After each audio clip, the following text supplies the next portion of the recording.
Hey everyone, this is my vlog about my bike setup and what upgrades I'm gonna make. It's probably my favorite topic when it comes to Unbound.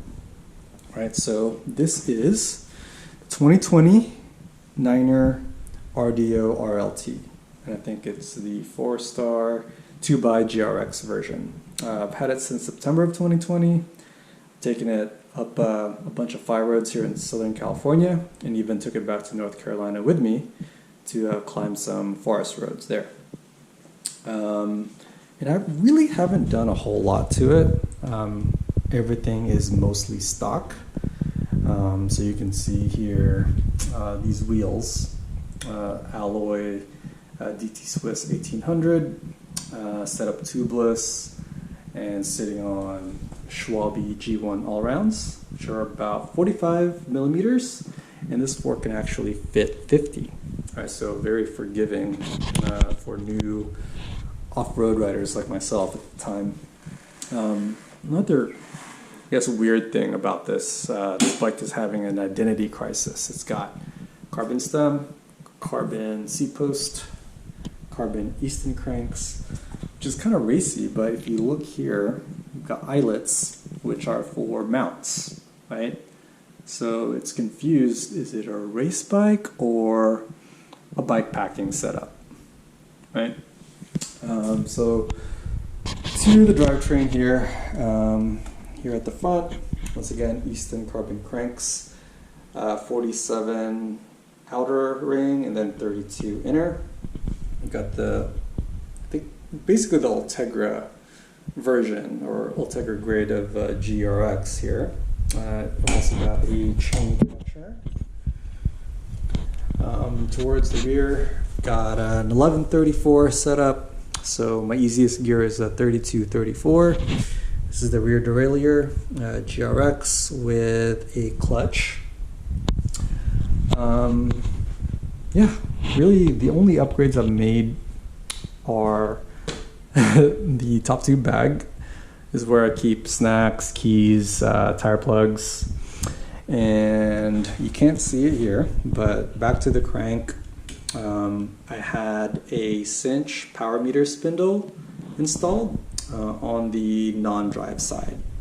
Okay, I'm kind of OCD about my watts and training, so gotta have a power meter, and because this is an Easton crank, it's not compatible with stages, which is usually my go-to option.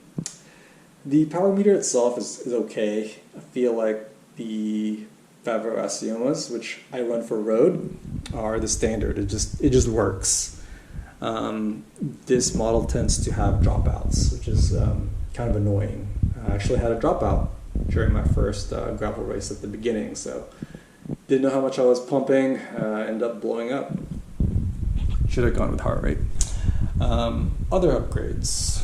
So the saddle, I'll probably get the Specialized power saddle in 143, which is what I run for the road.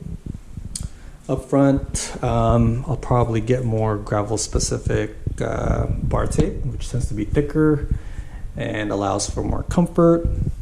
And lastly, Aero Handlebars.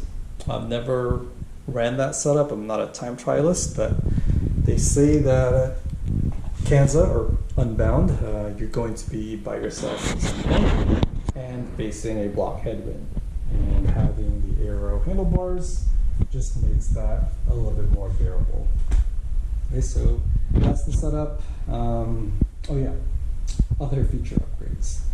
Definitely the wheels. Obviously, from the road perspective, upgrading the wheels is probably the most tangible in terms of the gains. So definitely gonna get a lighter carbon wheel set.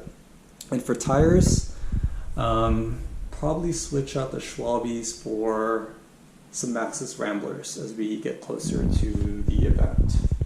So that way I can take corners a little bit more confidently. The Schwalbes run pretty quickly on tarmac, but I'm not too confident with it on a fast and windy descent. Okay. Another thing here, this is the 15 model, and I tend to have a little bit of a toe overlap, which happens rarely. It only happens when I'm climbing up a switchback, but it is kind of annoying. I'll probably upgrade these crank brothers to just the egg beaters to save a little bit of weight. I got these pedals originally as like for commuting, so I want to shed some weight there. Yeah. Once I've got all those updates dialed, I'll make another video.